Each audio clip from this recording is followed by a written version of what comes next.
Moi, je pense que les feux de forêt, l'un des principaux facteurs, c'est des facteurs idéologiques et politiques.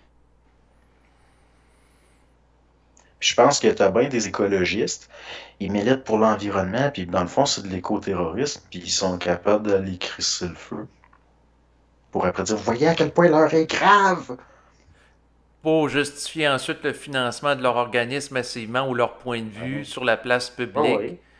C'est un petit peu Ça ça. fait penser dans le temps des Oui. sectes qui disaient qu'il faut faire le plus de mal possible pour accélérer la fin des temps, puis l'apocalypse, puis le retour du Christ. Plus on va faire de mal, plus que le bien va s'en venir.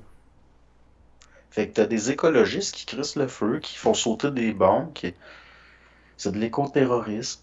Ben, Ils sont complètement fous. j'ai l'impression qu'on se dirige vers ça. C'est-à-dire que la dérive sectaire d'autrefois ou religieuse qui pouvait amener des gens à faire des gestes terroristes au nom de fanatisme religieux, ben, demain, ça va être des fanatiques écologiques qui vont prendre le pas et ça va être encore au nom du bien et de la vertu. Ben oui, c'est des phénomènes de fanatisme. C'est du fanatisme. C'est psychologique, puis c'est psycho-émotionnel. C'est lié au fait que l'individu n'a pas d'identité, puis qu'il est charrié par une énergie qu'il ne contrôle pas, qu'il y a Mhm. des forces qui le dépassent. Donc, d'être un fanatique de l'écologie ou un fanatique de n'importe quoi, ben c'est de la possession.